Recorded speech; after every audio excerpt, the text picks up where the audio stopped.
അഞ്ചാമത്തെ ബ്ലോക്കിലെ ഒന്നാമത്തെ യൂണിറ്റ് ആയ സമ്മറി വെസസ് പ്രിസീസ് എന്ന് പറഞ്ഞ ഒരു യൂണിറ്റ് ഡിസ്കസ് ചെയ്യാൻ പോകുന്നു കേട്ടോ. Okay, so first of all ഞാൻ പറഞ്ഞുതരാം. ഈ ഒരു യൂണിറ്റിൽ നമ്മൾ പഠിക്കുന്നത് summary, the process of writing summary. ഒരു സമ്മറി എഴുതുമ്പോൾ അത് ഏത് രീതിക്കാകണം, മനസ്സിലായല്ലോ? ആ പ്രോസസ് എങ്ങനെയായിരിക്കണം, ആ പ്രോസസ് എങ്ങനെ കംപ്ലീറ്റ് ആക്കണം എന്ന് മാത്രമല്ല, അതേപോലെ തന്നെ പ്രിസീസ് എഴുതുമ്പോൾ അതിന് ഇൻവോൾവ് ആകുന്ന പ്രോസസ്സുകൾ എന്തൊക്കെ, മനസ്സിലായല്ലോ? എന്താ പ്രോസസ് ഓഫ് റൈറ്റിംഗ് പ്രിസീസ് അല്ലേ? സോ പ്രിസീസ് എഴുതുമ്പോൾ നമ്മൾ ശ്രദ്ധിക്കേണ്ട കാര്യങ്ങൾ എന്തൊക്കെ, ഈ രണ്ട് ടോപ്പിക്കാണ് നമ്മൾ ഈ ഒരു യൂണിറ്റിൽ ആകെ ഡിസ്കസ് ചെയ്യാൻ പോകുന്നത്. ഓക്കെ, സോ ഇത് രണ്ടും തന്നെ നമുക്ക് പോയിന്റ് ആയിട്ട് പഠിക്കാൻ സാധിക്കുന്ന ഒന്നാണ് കേട്ടോ. ഓക്കെ, സോ നമുക്ക് നേരെ ക്ലാസ്സിലോട്ട് പോവാം. ഞാൻ നേരത്തെ പറഞ്ഞ പോലെ തന്നെ എന്താണ് നമ്മൾ ഈ യൂണിറ്റിൽ പഠിക്കുന്നത്? The process of writing summary. Summary എഴുതുമ്പോൾ അത് ഇൻവോൾവ് ആയിട്ടുള്ള പ്രോസസ്സും, അതേപോലെ തന്നെ the process involve while writing precis, അതായത് പ്രിസീസ് എഴുതുമ്പോൾ ഉണ്ടാകുന്ന സ്റ്റെപ്പുകൾ അല്ലെങ്കിൽ ശ്രദ്ധിക്കേണ്ട കാര്യങ്ങൾ. ഈ രണ്ട് കാര്യങ്ങളുമാണ് നമ്മൾ ആകെ ഈ യൂണിറ്റിൽ എന്ത് ചെയ്യുന്നുള്ളൂ, ഡിസ്കസ് ചെയ്യുന്നുള്ളൂ. ഓക്കെ, സോ വളരെ എളുപ്പമാണ്. നിങ്ങൾക്ക് ഓരോ പോയിന്റ് ആയിട്ട് ഓരോ അങ്ങനെ നമുക്ക് പഠിക്കാൻ പറ്റും. ഓക്കെ, സോ എളുപ്പമായിട്ട് നിങ്ങൾക്ക് തന്നെ മനസ്സിലാക്കാനും സാധിക്കും. ഓക്കെ, എല്ലാവരും വിചാരിക്കും ഈ സമ്മറിയും പ്രിസീസും എന്താണ്, ഒന്നാണ് എന്ന് വിചാരിക്കും. ഓക്കെ, ഫസ്റ്റ് ഓഫ് ഓൾ ഒരു ഉദാഹരണം തരാം. സമ്മറി എഴുതാൻ പറയുമ്പോൾ എങ്ങനെയാണ്, ഒരു പാരഗ്രാഫ് തരും അല്ലെ, ഒരു പാരഗ്രാഫോ അല്ലെങ്കിൽ 2-3 പാരഗ്രാഫോ തന്നിട്ട്, അല്ലെങ്കിൽ ഒരു സ്റ്റോറി തന്നെ തന്നിട്ട് എന്തായിരിക്കും അതിന്റെ സമ്മറി എഴുതാൻ പറയും. ഓക്കെ, സോ നമ്മൾ എന്ത് ചെയ്യും, അത് വായിച്ചു നോക്കി അതിന്റെ സമ്മറി എഴുതും. പക്ഷെ ഈ സമ്മറി എഴുതുമ്പോൾ പലപ്പോഴും നമ്മൾ എന്ത് ചെയ്യാറുണ്ട്, ഒരുപാട് തെറ്റുകൾ നമുക്ക് ആ സമ്മറിയിൽ വരാറുണ്ട്, മനസ്സിലായില്ല? അതായത് വൊക്കാബുലറി മിസ്റ്റേക്സ് മാത്രമല്ലാതെ അതിന്റെ സമ്മറിന്റെ ഫോർമാറ്റില്, അതിന്റെ സ്റ്റൈലില്, പിന്നെ ആ സമ്മറിയിൽ നമ്മൾ ഇൻക്ലൂഡ് ചെയ്യുന്ന കാര്യങ്ങള്, ഇതെല്ലാം പലപ്പോഴും നമുക്ക് എന്താകാറുണ്ട്, മിസ്റ്റേക്ക് ആവാറുണ്ട്. സോ അതിനെ തുടർന്ന് തന്നെ വരുന്ന അല്ലെങ്കിൽ അത്തരത്തിൽ ശ്രദ്ധിക്കേണ്ട കാര്യങ്ങളാണ് നമ്മൾ ആദ്യം തന്നെ ഡിസ്കസ് ചെയ്യാൻ പോകുന്നത്. അതായത് എന്താ, ദ പ്രോസസ് ഓഫ് റൈറ്റിംഗ് അല്ലെ, the process of writing summary. ഒരു സമ്മറി എഴുതുന്ന പ്രോസസ്സില് ശ്രദ്ധിക്കേണ്ട കാര്യങ്ങൾ. ഓക്കെ, സോ നമുക്ക് നോക്കാം. ആദ്യം ഞാൻ പറഞ്ഞ പോലെ തന്നെ പോയിന്റ് ആയിട്ട് പഠിച്ചു അല്ലെ. സോ ഒന്നാമത്തേതാണ് read the text throughout. ആദ്യം ഒരു സമ്മറി എഴുതാൻ നമ്മളെ കൊണ്ട് ആവശ്യപ്പെട്ടാൽ ആദ്യം നമ്മൾ ചെയ്യേണ്ട കാര്യം എന്താണ്, തന്നിട്ടുള്ള ടെക്സ്റ്റ് എന്ത് ചെയ്യുക, അഥവാ ആ പാരഗ്രാഫ് എന്ത് ചെയ്യുക, വൃത്തിക്ക് വായിച്ച് മനസ്സിലാക്കുക. മനസ്സിലായല്ലോ? ഒന്നിൽ കൂടുതൽ പ്രാവശ്യം വായിച്ചാലും തെറ്റില്ല, മനസ്സിലായല്ലോ? നമുക്ക് മനസ്സിലാകുന്ന വരെ മുഴുവനായിട്ടും വൃത്തിക്ക് തന്നെ എന്ത് ചെയ്യുക, നമുക്ക് തന്നിട്ടുള്ള ടെക്സ്റ്റ് വായിച്ച് മനസ്സിലാക്കുക. ഓക്കെ, സോ അതാണ് ആദ്യത്തേത്. രണ്ടാമത്തെ നോക്കാം, stay focused on your objective. അതായത് നമുക്കറിയാം, ഒരു പാരഗ്രാഫ് തന്നിട്ട് അതിനെ കുറിച്ച് സമ്മറി എഴുതാൻ പറയുമ്പോൾ അതിലെ ഒരു തീം ഉണ്ടാവും. അതായത് ആ പാരഗ്രാഫ് തന്നിട്ടുള്ള ടെക്സ്റ്റില് ഒരു പ്രധാനപ്പെട്ട തീം അഥവാ ഒരു പ്രധാനപ്പെട്ട ഒബ്ജക്റ്റീവ് കാണും, മനസ്സിലായല്ലോ?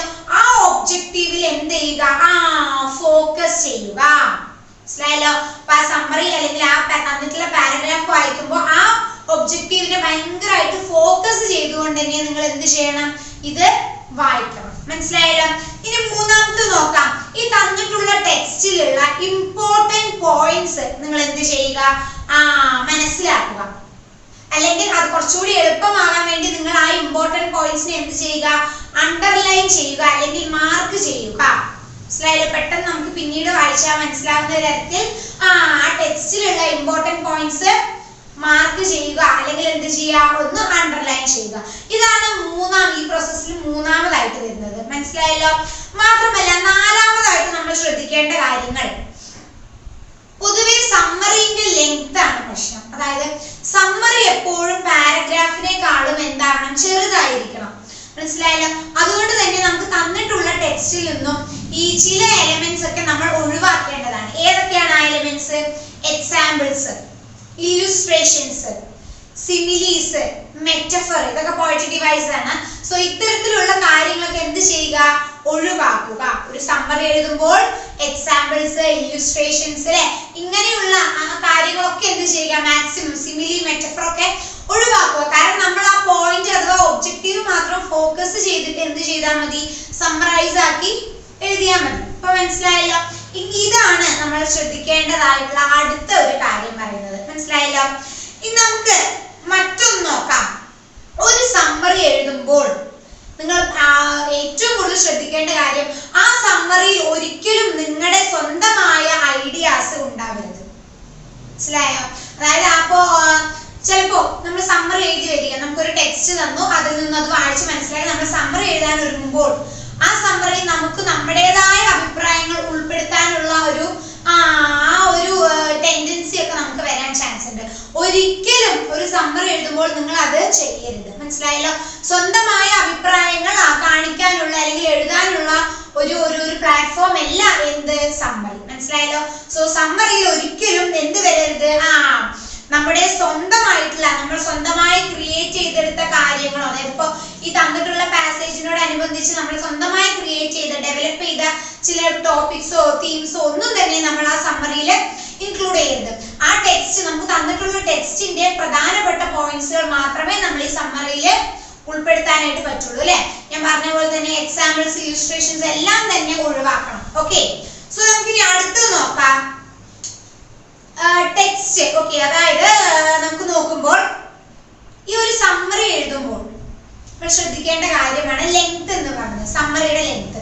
സോ ഇവിടെ എന്താ ശ്രദ്ധിക്കേണ്ടത് വെച്ചാൽ, നമുക്ക് തന്നിട്ടുള്ള ടെക്സ്റ്റ്, ഓക്കെ, ആ ടെക്സ്റ്റിന്റെ 1/3 ഭാഗം മാത്രമേ, അല്ലെങ്കിൽ 1/3 ഭാഗം വലുപ്പം മാത്രമേ ഒരു സമ്മറിക്ക് ഉണ്ടാവാൻ പാടുള്ളൂ. മനസ്സിലായല്ലോ? അതായത് നമുക്ക് തന്നിട്ടുള്ള ടെക്സ്റ്റ് വായിച്ച് മനസ്സിലാക്കി അതിന്റെ സമ്മറി എഴുതുമ്പോൾ ആ ടെക്സ്റ്റിന്റെ ആകെ മൊത്തമുള്ള ലെങ്ത്തിന്റെ 1/3 ഭാഗം മാത്രമേ നമ്മൾ സമ്മറി ആയിട്ട് എഴുതാൻ പാടുള്ളൂ. സോ ഇവിടെ ലെങ്ത്, അതായത് സമ്മറിന്റെ ലെങ്ത്തും ഇവിടെ എന്താകുന്നുണ്ട്? ഒരു വിഷയമായിട്ട് വരുന്നുണ്ട്. മനസ്സിലായല്ലോ? ഇനി മറ്റൊന്ന് നമുക്ക് നോക്കാം. നമ്മളൊരു സമ്മറി എഴുതുമ്പോൾ മാക്സിമം സിമ്പിൾ ലാംഗ്വേജ് ഉപയോഗിച്ചിട്ട്, അഥവാ സിമ്പിൾ വേർഡ്സുകളുടെ ഉപയോഗം വർദ്ധിപ്പിക്കുക. മനസ്സിലായല്ലോ? വായിച്ചാൽ മനസ്സിലാകുന്ന തരത്തിലുള്ള അത്തരത്തിലുള്ള വേർഡ്സുകളുടെ ഉപയോഗം വർദ്ധിപ്പിക്കുക. അതിലൂടെ നമുക്ക് വൊക്കാബുലറി, മനസ്സിലായല്ലോ, വൊക്കാബുലറി ഇംപ്രൂവ് ചെയ്യാനും നമുക്ക് എന്ത് ചെയ്യുന്നുണ്ട്? നമുക്ക് അതിനെ ഹെൽപ്പ് ചെയ്യുന്നുണ്ട്. മനസ്സിലായല്ലോ? ഇത്രയും കാര്യങ്ങളാണ് നമ്മൾ ഒരു സമ്മറി എഴുതുമ്പോൾ ശ്രദ്ധിക്കേണ്ട കാര്യങ്ങൾ. മനസ്സിലായല്ലോ? ഇത്രയും കാര്യങ്ങളാണ് ഒരു summary, the process involved in writing a summary. മനസ്സിലായല്ലോ? അപ്പൊ ഇത്രയും കാര്യങ്ങൾ ശ്രദ്ധിക്കുക. അപ്പൊ ഇപ്പൊ തന്നെ നിങ്ങൾക്ക് മനസ്സിലായിട്ടുണ്ടാവും അല്ലെ? അതായത് നിങ്ങൾ എഴുതിയ, അല്ലെങ്കിൽ ഇത്രയും കാലം നമ്മൾ സ്കൂളിലൊക്കെ എഴുതി വന്ന സമ്മറി ഒക്കെ ഭയങ്കര തെറ്റായിരുന്നു എന്ന്, നമ്മൾ മാർക്കൊക്കെ കുറയുന്നുണ്ട് എന്ന്. അതിന്റെ കാരണം എന്താ? ഇങ്ങനെയാണ്. ഇത്തരത്തിലുള്ള ഫോർമാറ്റുകൾ, അതേപോലെ തന്നെ ഇത്തരത്തിലുള്ള പ്രധാനപ്പെട്ട കാര്യങ്ങളൊക്കെ ശ്രദ്ധിച്ചുകൊണ്ട് മാത്രമേ നമുക്ക് എന്ത് ചെയ്യാൻ സാധിക്കത്തുള്ളൂ? സമ്മറി എഴുതാൻ സാധിക്കത്തുള്ളൂ. എന്നാലേ ഇതെന്താകത്തുള്ളൂ? പൂർണ്ണമാവുകയുള്ളൂ. മനസ്സിലായല്ലോ? ഓക്കെ, സോ നമുക്കിനി അടുത്ത് പറയാനുള്ളത് ഏതാണ്? Process involved in writing of precis. Okay, so നമുക്കിനി അതിലോട്ട് കിടക്കാം. സോ പ്രിസീസ് അല്ലെ? പ്രിസീസ് ഇതേപോലെ തന്നെ സമ്മറിനെ പോലെ തന്നെ അപ്പൊ നമ്മൾ പ്രിസീസ് എഴുതുമ്പോഴും ഇത്തരത്തിലുള്ള സ്റ്റെപ്സുകൾ ഒരുപാട് നമ്മൾ എന്തായിട്ടുണ്ട്? ശ്രദ്ധിക്കേണ്ടതായിട്ടുണ്ട്. മനസ്സിലായല്ലോ? ഇനി നമ്മൾ അതിലോട്ടാണ് നോക്കാൻ പോകുന്നത്. നമുക്ക് നോക്കാം. ആദ്യം തന്നെ നമുക്ക് തന്നിട്ടുള്ള ടെക്സ്റ്റ് എന്ത് ചെയ്യുക? Read the passage thoroughly. നമുക്ക് തന്നിട്ടുള്ള പാസേജ് എന്ത് ചെയ്യുക? വായിച്ച് നല്ലോണം മനസ്സിലാക്കുക. മനസ്സിലായല്ലോ? അതായത് വേറൊന്നുമല്ല, ഏകദേശം ഈ സമ്മറിന്റെ പ്രോസസ്സും ഈ പ്രിസീസ് എഴുതുന്നതിന്റെ പ്രോസസ്സും ഏകദേശം സെയിം ആണ്. പക്ഷെ ഒരുപാടധികം എന്തുണ്ട്? വ്യത്യാസങ്ങളുണ്ട് കേട്ടോ. സോ നമുക്ക് നോക്കാം. പ്രിസീസ് എഴുതുമ്പോഴും നമുക്ക് തന്നിട്ടുള്ള പാസേജ് നമ്മൾ വ്യക്തമായി ക്ലിയർ ആയിട്ട് എന്ത് ചെയ്തിരിക്കണം? വായിച്ചിരിക്കണം. ഇനി അടുത്തത് നോക്കുമ്പോൾ തന്നിട്ടുള്ള പാസേജിൽ നിന്നും എലമെന്റ്, അതായത് ഭയങ്കര ഇമ്പോർട്ടന്റ് ആയിട്ടുള്ള പോയിന്റ്സ് നമ്മൾ എന്ത് ചെയ്തിരിക്കണം? ഹൈലൈറ്റ് ചെയ്ത് വെച്ചിട്ടുണ്ടാവണം. അല്ലെങ്കിൽ എന്ത് ചെയ്തിരിക്കണം? ഒന്നല്ലെങ്കിൽ മാർക്ക് ചെയ്തിരിക്കണം, അല്ലെങ്കിൽ അണ്ടർലൈൻ ചെയ്തിരിക്കണം. ഭയങ്കര ഇമ്പോർട്ടന്റ് ആയിട്ടുള്ള പോയിന്റ്സ് ആ പാസേജിൽ നിന്നും നമ്മൾ എന്ത് ചെയ്തിരിക്കണം? ഹൈലൈറ്റ് ചെയ്ത് വെച്ചിട്ടുണ്ടാവണം. പിന്നെ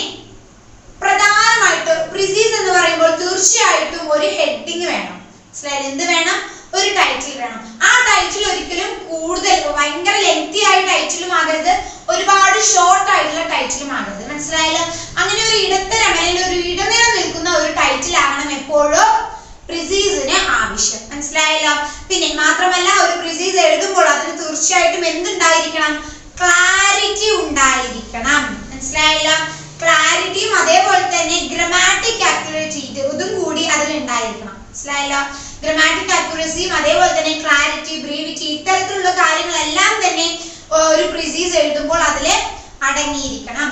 മനസ്സിലായല്ലോ? ഇത്രയും കാര്യങ്ങളാണ് ഒരു പ്രിസീസ് എഴുതുമ്പോൾ നമ്മൾ ശ്രദ്ധിക്കേണ്ട കാര്യങ്ങൾ. ഇനിയിപ്പോ പ്രിസീസ് എഴുതുമ്പോൾ വിശദമായി നമ്മൾ ശ്രദ്ധിക്കേണ്ട കാര്യങ്ങൾ നമ്മൾ ഇനി വരുന്ന യൂണിറ്റിൽ എന്ത് ചെയ്യുന്നുണ്ട്? നമ്മൾ വിശദമായി വൃത്തിക്ക് തന്നെ പഠിക്കുന്നുണ്ട് കേട്ടോ.